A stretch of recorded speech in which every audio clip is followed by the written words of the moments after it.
Salut, je suis contente de vous retrouver dans cette vidéo pour mes indispensables grossesses. Donc c'est parti. Le premier, c'est l'huile de noix de coco, évidemment bio. Ça, c'est le produit à avoir, c'est le produit miracle qui sert pour tout. C'est de l'huile comestible, donc sa forme est un peu solide. Donc c'est comme des copeaux, donc suivant la température qu'il fait, après ça fond quasiment de suite dans la main pour se transformer en huile. Et voilà, donc là je vous le présente surtout pour nourrir et hydrater votre corps, pour prévenir des vergetures. Donc 1 à 2 fois par jour, vous en badigeonnez un peu partout, surtout sur les zones à risque, hein, donc la poitrine, le ventre, la taille, le bas du dos, les fesses, les hanches, les cuisses, voilà. Déjà, ce sera pas mal. Et bon, il faut quand même savoir qu'effectivement, si, comme tout le monde dit, si vous devez craquer, vous craquerez. Donc effectivement, en début de grossesse, moi j'utilisais une crème et une huile spéciale anti-vergeture hein, que vous pourrez retrouver dans ma vidéo du blog routine beauté grossesse que j'avais fait. Et finalement, après, je suis passée sur l'huile de coco, en fait, qui est un produit naturel, finalement, et qui, en plus, sert pour beaucoup de choses, que ce soit pendant la grossesse, hors grossesse, que ce soit après pour bébé aussi, pour lui faire des massages. Voilà, vraiment, c'est le produit miracle. Renseignez-vous sur Internet, mais vous verrez qu'il y a plein d'utilités. C'est génial. Donc voilà. En tout cas, voilà, comme je vous disais, moi, j'ai quand même un petit peu commencé à craquer au niveau des vergetures. Après, peut-être que ça limite le fait de bien hydrater, de faire des petits massages un peu tous les jours. Je pense que ça limite quand même les dégâts. Voilà. En tout cas, quoi qu'il en soit, je vous conseille quand même tous les jours de nourrir votre peau pour, en tout cas, limiter au maximum les vergetures. Et l'huile de noix de coco, c'est top et vous pourrez vous en resservir, comme je vous ai dit, pour plein d'autres choses. Ensuite, bien évidemment, le coussin de grossesse. Donc là, celui-ci, je l'ai pris sur Amazon. Je vous mettrai du coup le lien en barre d'infos. Hein. Pour l'huile, d'ailleurs, celle-ci, je l'ai pris aussi sur Amazon. Je vous mets tous les liens en barre d'infos si vous êtes intéressés. Donc le coussin de grossesse, coussin d'allaitement, vous pouvez vous en servir pour vous caler assise, donc un peu en le mettant derrière quand vous êtes sur le canapé, sur une chaise. Ça sert pour se caler la nuit, pour dormir. Et ensuite, bien évidemment, du coup, ça servira pour nourrir bébé, donc que ce soit pendant l'allaitement, que ce soit pendant l'allaitement ou que ce soit en donnant le biberon, du coup. Voilà, pour moi, c'est un indispensable à avoir pendant la grossesse. Ensuite, l'indispensable pour moi, c'est d'avoir des vêtements de grossesse. Ou alors, bon, les vêtements de grossesse, ça coûte quand même assez cher. Donc l'idée, c'est d'en acheter pas beaucoup, parce que ça ne va pas vous servir énormément de temps. Mais sinon, vous pouvez les prendre d'occasion. Ou alors prendre des vêtements normaux, pas de grossesse, mais qui sont amples. Par exemple, des robes qui soient assez larges, plutôt longues, des pulls aussi qui soient amples, que vous pourrez remettre après. En tout cas, voilà, c'est compliqué. En tout cas, pour ce qui est pantalon, short, effectivement, c'est bien d'en avoir 2, voire 3 spéciales grossesse. Après, vous faites des machines, hein, vous les faites tourner. Suivant la saison, effectivement, si vous êtes en hiver, ça va peut-être être plus compliqué. Après, voilà, si vous prenez des leggings, par exemple, ou des collants, là, c'est le top, des collants de grossesse, effectivement. Si en plus de ça, vous les prenez vous les mettez avec des robes, par exemple, des robes pulls qui soient amples, que vous pourrez remettre après la grossesse, c'est beaucoup plus avantageux financièrement. En tout cas, voilà, c'est quand même essentiel d'avoir des vêtements de grossesse. Ne les achetez pas dès le début parce que vous ne savez pas déjà voilà, combien de kilos vous allez prendre, à quel rythme, comment vous allez grossir, si vous allez prendre que du ventre ou ailleurs. Mais effectivement, en tout cas, ce qui est t-shirt ou pull, c'est sûr que vous en aurez besoin. Les pantalons, ça dépend si vous avez un gros ventre et s'il est plutôt bas.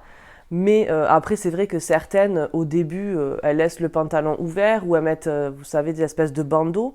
Ou alors, comme je vous ai dit, hein, si vous êtes en été, vous pouvez très bien être en robe. Ça posera aucun problème. Mais en tout cas, voilà, le t-shirt, au bout d'un moment, il arrive mi-ventre. Hein. Donc, c'est sûr qu'il y aura besoin de t-shirts de grossesse ou des t-shirts longs.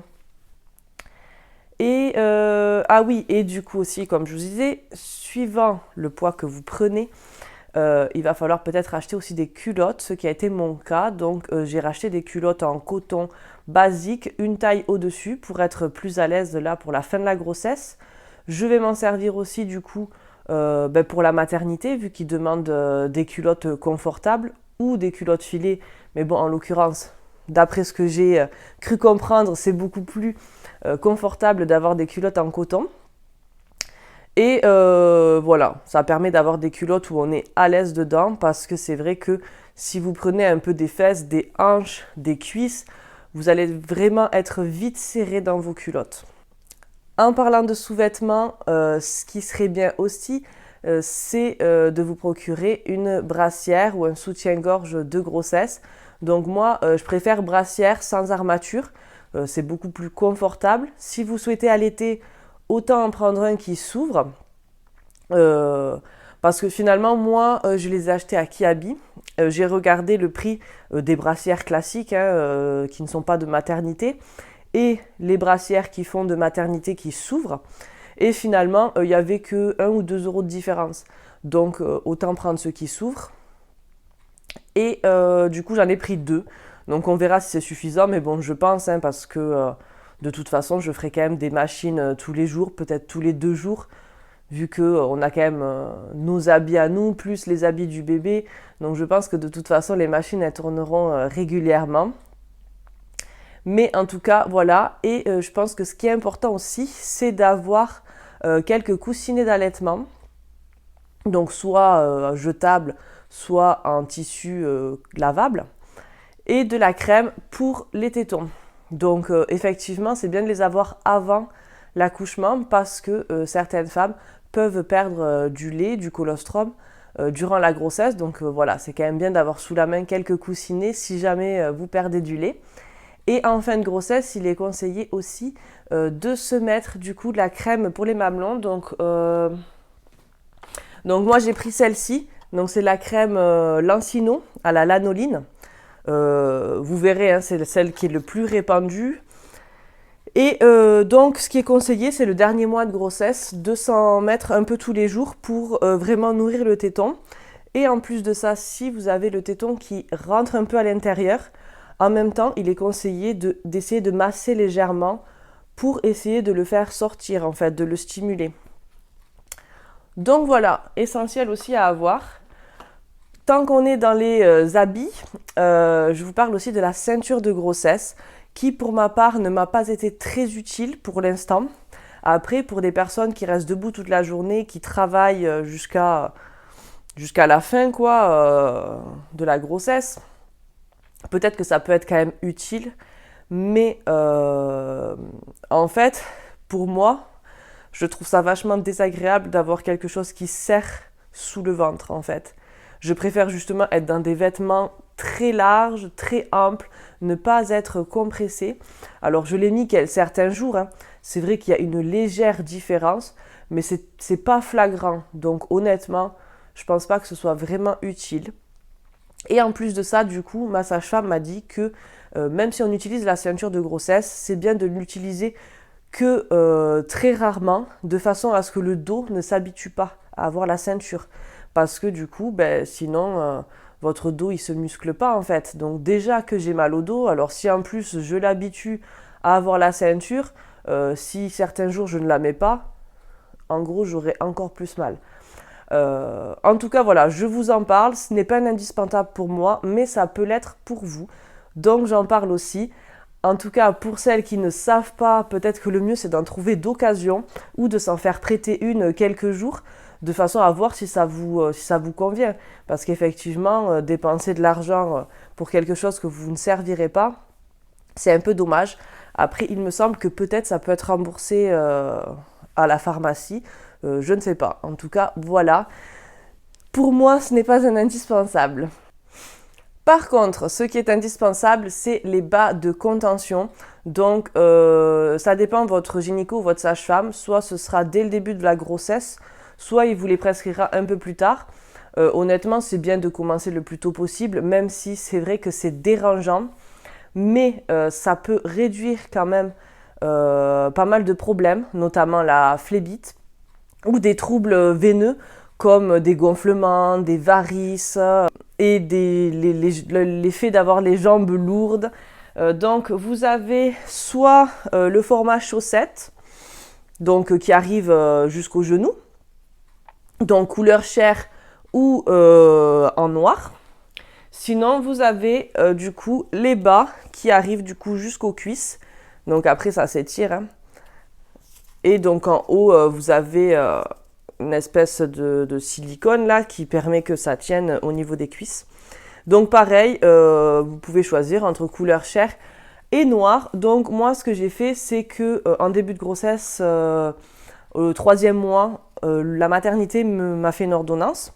Donc j'ai pris des bas, donc une paire en chair et une paire en noir. Donc il faut savoir que mon 3e mois ou 4e mois, c'était au mois de janvier. Donc effectivement, je préférais les bas, de façon à ce que si jamais je mettais une robe ou une jupe ou quelque chose, ben voilà. Mais maintenant qu'on arrive à l'été, du coup j'ai redemandé une ordonnance à ma sage-femme. Et du coup c'est pour ça que j'ai pris les chaussettes, donc une paire en chair et une paire en noir, de façon à les mettre un peu plus facilement parce que c'est vrai que ça donne très très chaud. Donc voilà, l'idée c'est quand même de les mettre tous les jours. Je vous cache pas que certains jours, je ne les mets pas. Mais après, je n'ai pas spécialement de problème. C'est-à-dire que voilà, les jours où je suis à la maison, où je vais savoir que je vais être au repos, des fois je ne vais pas les mettre. Mais si je sais que voilà, j'ai des choses à faire à la maison ou si je sors, je vais les mettre automatiquement parce que je sais que je vais être debout, que je vais piétiner, que je vais marcher. Et effectivement, vaut mieux limiter les problèmes, hein, tout simplement. Donc c'est un essentiel à avoir et puis en plus c'est remboursé. Alors effectivement, il y a 2 gammes à la pharmacie. En tout cas, moi, c'était le cas dans les 2 pharmacies où je suis allée. Donc il y en a une qui est remboursée à 100% et une autre où il faut que vous rajoutiez quelques euros. Donc moi, j'ai pris ceux qui étaient remboursés à 100%. Je vous cache pas que la qualité, elle n'est pas hyper top. Mais je ne pense pas non plus les mettre en dehors de la grossesse vu que je n'ai pas spécialement de soucis de circulation. Là, ça fait quand même un bon moment que je les mets, plusieurs mois. Donc effectivement, je ne cache pas que les bas commencent à s'abîmer un petit peu.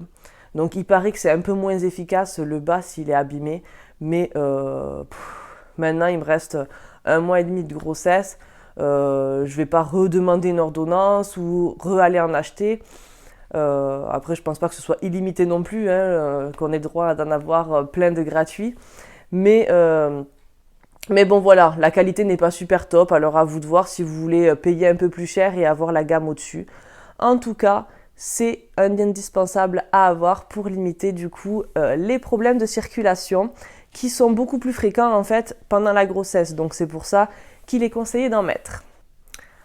Autre indispensable pendant la grossesse, c'est le ballon de grossesse. Donc, je vais le reposer parce qu'il est imposant. Donc, effectivement, moi, le ballon, je l'avais déjà avant la grossesse. Donc, on peut très bien prendre un ballon classique. Hein, il n'y a pas de ballon spécial maternité. Les ballons de fitness qui se vendent dans des magasins de sport.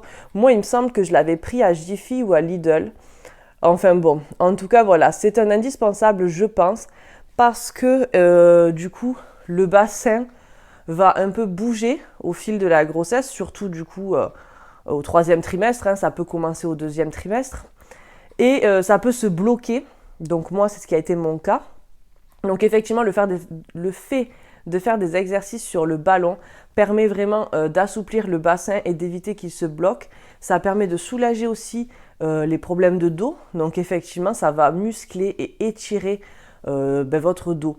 Donc c'est super génial. C'est bien d'en faire tous les jours ou tous les 2 jours, de faire un peu des exercices sur le ballon, 5 minutes, 10 minutes, 15 minutes, peu importe, en regardant la télé, en faisant autre chose. Mais je trouve ça bien quand même, voilà, de régulièrement, de faire des petits exercices sur le ballon. Et ça soulage vraiment, parce que c'est vrai que depuis que j'essaye d'en faire tous les jours, j'ai l'impression d'avoir quand même beaucoup moins mal en bas du dos. Et en tout cas, au niveau du bassin, ces derniers temps, ça se bloquait souvent. Et là, j'ai l'impression que, en tout cas, pour l'instant, ça va mieux.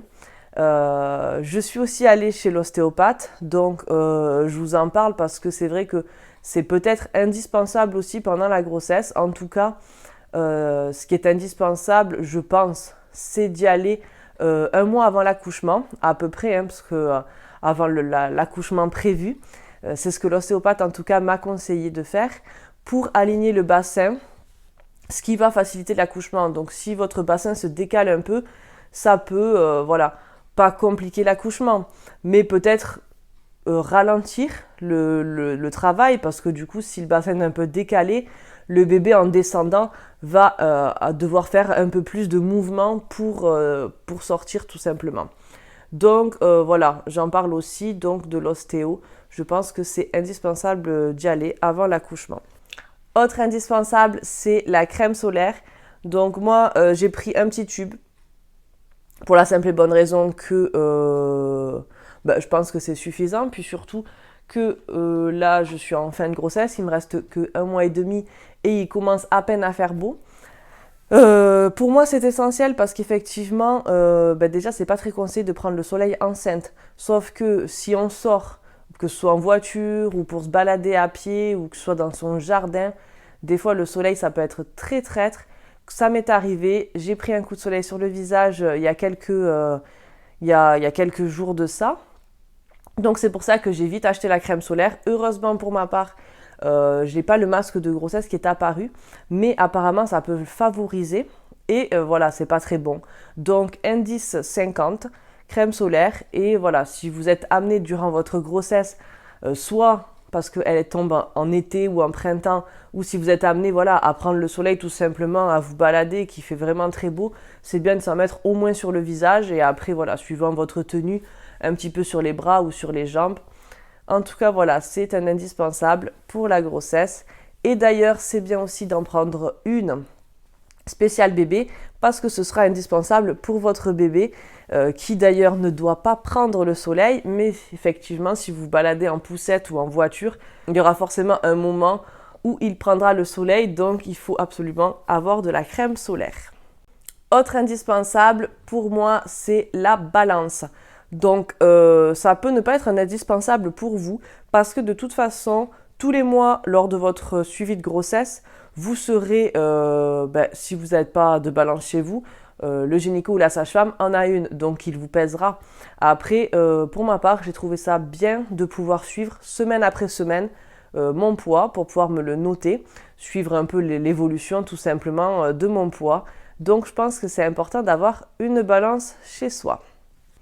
Ensuite, mon indispensable, c'est l'application WeMom. J'en avais déjà parlé, il me semble, dans une vidéo, je crois que sur les choses à savoir avant de tomber enceinte. Mais cette application, c'est vraiment le top du top. Il y a d'autres applications qui existent sûrement, mais WeMom, pour moi, c'est le top. J'y suis depuis très longtemps et bien avant la grossesse, parce que ce n'est pas que sur la grossesse. Il y a plusieurs groupes en fait sur WeMom et puis on parle un peu de tout, des sujets de la vie de couple, de la vie de tous les jours et bien évidemment de la grossesse, de la parentalité. Il y a vraiment de tout. C'est vraiment un forum essentiellement de femmes, mais il y a quelques hommes, il me semble, dans certains groupes. En tout cas, je vous le conseille vraiment. Ça permet, en tout cas, là en l'occurrence pendant la grossesse, ça permet de pouvoir poser des questions, de voir un peu comment vivent la grossesse les autres personnes, de comparer, de pouvoir partager, de moins se sentir seul. En tout cas, je trouve ça top. Et de, évidemment, vous mettre dans le groupe du mois de votre terme, de façon à pouvoir suivre l'évolution de votre grossesse en même temps que d'autres filles qui accouchent le même mois que vous. Donc, ça permet voilà, de comparer tout simplement vos symptômes, les examens que vous faites, de se rassurer. Enfin voilà, en tout cas, je trouve ça hyper top et je vous la conseille vraiment, vraiment, vraiment. C'est l'application WeMom. Je vous mets le logo et vous pouvez la télécharger sur n'importe quel téléphone. Dans le même esprit, je vous conseille aussi d'avoir une application de suivi de grossesse. Moi, j'utilise Grossesse Plus. Donc, en début de grossesse, j'en avais mis plein pour essayer de comparer. Finalement, bon, déjà que je suis sur WeMom et ça me permet de partager la grossesse en même temps que d'autres. Mais finalement, voilà, ça sert à rien d'avoir 50 applications. Donc, finalement, j'ai gardé que Grossesse Plus. Je lis chaque semaine uniquement. Quand ils nous mettent, quand on change de semaine, du coup, ils nous mettent un peu ce qui se passe dans le corps, ce qui se passe pour bébé. Et je vous conseille aussi, du coup, par la même occasion, d'avoir un livre. Donc, je vous avais déjà présenté celui-ci, Attendre bébé autrement, qui est vraiment top, top, top. Je vous en parle dans la vidéo du vlog routine beauté grossesse que j'avais fait. Je vous le mets dans la barre d'infos. En tout cas, voilà, ce livre est top parce que du coup, il regroupe tout le suivi de la grossesse, mais pas que. On parle aussi du coup de la préparation à l'accouchement et du après l'accouchement, l'arrivée de bébé, l'accueil du bébé, etc. Donc, je trouve ça super important, voilà, de suivre notre grossesse, que ce soit avec des livres ou des applis. D'ailleurs, pour la préparation à l'accouchement, j'ai aussi pris ce livre qui est donc mon cours de préparation à l'accouchement de Bernadette de Gasquet. Il est vraiment top. Donc là, dedans, en fait, ça regroupe toutes les positions qui soulagent en fin de grossesse, donc des petites douleurs qu'on peut avoir, et les positions forcément quand le travail commence, puis les positions pendant l'accouchement. Voilà, donc c'est hyper top. Je vous en parlerai un peu plus dans une prochaine vidéo que je vais faire en fait sur vraiment la préparation à l'accouchement.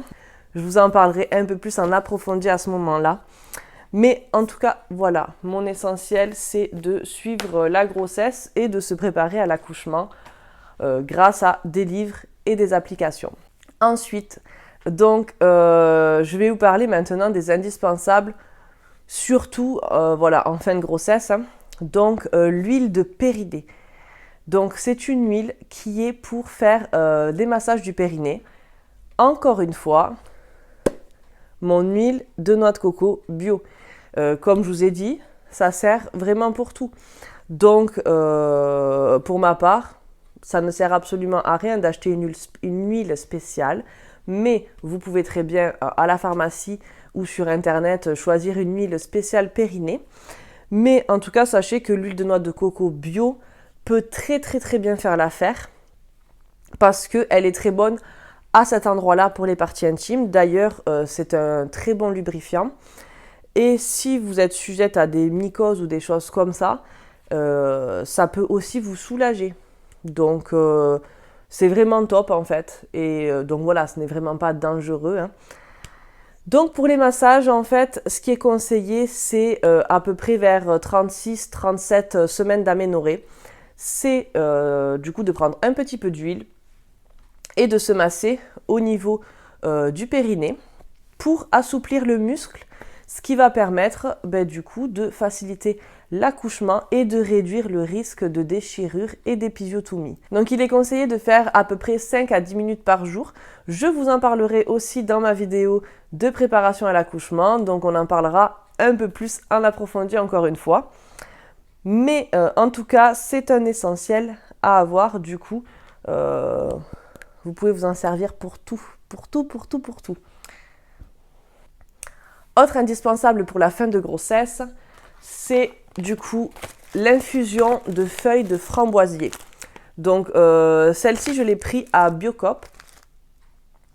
Et en fait, c'est une infusion miracle concrètement. D'après ce que j'ai pu lire sur le sujet, En fait, je ne savais pas, mais ça peut s'utiliser en fait hors grossesse et c'est très bénéfique par exemple pour les douleurs de règles apparemment. Apparemment, ça aide aussi pour la fertilité. En tout cas là, dans notre cas, c'est pour préparer à l'accouchement.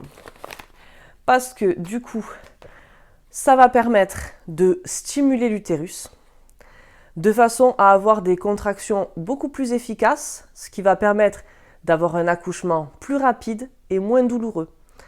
La tisane, elle agit aussi sur la détente et du coup sur le stress. Et donc, ça va permettre aussi d'agir sur l'assouplissement du périnée. Et pareil, encore une fois, donc non seulement à réduire le travail, en tout cas réduire un petit peu l'accouchement, la durée de l'accouchement, mais aussi de réduire de réduire le risque de déchirure et d'épisiotomie encore une fois. Donc pareil, j'en reparlerai dans ma vidéo spéciale préparation à l'accouchement, mais c'est quelque chose à avoir parce que c'est tout ce qu'on souhaite en fait. Donc forcément, il n'y a rien à perdre. Il est conseillé à peu près de boire 2 à 3 tasses par jour le dernier mois de grossesse. Ah oui, aussi pour la tisane, elle est très bonne aussi en postpartum. Donc déjà, le fait d'en avoir pris pour l'accouchement, ça va permettre aussi, après l'accouchement, que l'utérus se remette plus facilement en place, vu que, comme je vous ai dit, ça stimule l'utérus. Donc ça va permettre que les contractions soient efficaces pour que l'utérus se remette en place. Et en plus de ça, si vous souhaitez allaiter, c'est ultra bon apparemment pour stimuler la production de lait et pour enrichir le lait. Donc c'est vraiment tip top. Et ensuite, mon dernier essentiel qui est aussi pour préparer à l'accouchement, c'est l'épinot. Donc je ne sais pas si vous connaissez, encore une fois, je vous en parlerai en approfondi dans ma vidéo spéciale préparation à l'accouchement. Mais donc là, je ne l'ai pas pris. Mais en fait, c'est un petit ballonnet qui s'introduit dans le vagin et qui se gonfle de façon à préparer en gros votre muscle du périnée. Ça va permettre de l'assouplir et de l'étirer de façon à préparer du coup l'accouchement. Donc le but en fait c'est de commencer encore une fois 1 mois avant l'accouchement, de faire des séances à peu près tous les jours de 10 minutes environ, de façon à ce que vous arrivez minimum à 7 cm en fait. Donc j'avoue que c'est un peu impressionnant, hein. Donc le ballon va gonfler de façon qu'il fasse 7 cm de diamètre, voire 10 si vous y arrivez, c'est encore mieux. En gros, c'est concrètement vous entraînez votre vagin à l'accouchement. Vous entraînez le périnée du coup à s'étirer et vous vous entraînez vous-même parce que en même temps le but de l'exercice c'est de vous préparer aussi mentalement, de se détendre de façon à prendre conscience en fait de son corps, prendre conscience de sa capacité, de pouvoir s'entraîner aussi à pousser, parce que du coup le but c'est qu'une fois que le ballon est gonflé, c'est d'arriver à l'expulser. Alors bien évidemment si vous n'y arrivez pas, c'est pas grave, hein, vous pouvez le dégonfler le ballon. Mais en tout cas, voilà, le but c'est de faire ça, donc d'y aller petit à petit, de le gonfler un petit peu chaque jour et d'essayer de le sortir de façon à, comme je vous ai dit, arriver à la fin entre 7 et 10 cm et arriver à le sortir en poussant. Et honnêtement, ça a l'air de très bien fonctionner. Ça réduit du coup le risque de déchirure encore une fois et le risque d'épisiotomie, mais aussi ça... comment dire, ça préserve votre muscle du périnée en fait, parce que forcément, au lieu d'arriver le jour de l'accouchement et de suite s'élargir à ce point, il aura eu ce petit entraînement qui va permettre de le préserver, et en postpartum aussi, du coup, ce sera mieux parce que ça va bien se remettre en place. Il n'y aura pas eu un choc physique important parce qu'il y aura eu cet entraînement. Et ce petit appareil, l'épinot, peut vous servir aussi du coup pour la rééducation du périnée. Cette fois-ci, ce ne sera pas pour élargir, mais ce sera uniquement pour muscler le périnée en fait. Donc, encore une fois, je vous en parlerai bien et je vous le présenterai dans une prochaine vidéo. En tout cas, je vérifie sur ma liste. Normalement, c'est bon. Voilà, c'était tous mes indispensables grossesses que j'avais à vous présenter. Alors peut-être qu'il y en a d'autres pour certaines, ou peut-être qu'il y a même certaines indispensables qui ne le seront pas pour d'autres. Mais voilà, cette vidéo est finie. J'espère que ça vous a plu. Je suis contente que vous m'ayez écouté et regardé jusqu'à la fin. Et je vous dis à bientôt dans une prochaine vidéo. Bye bye!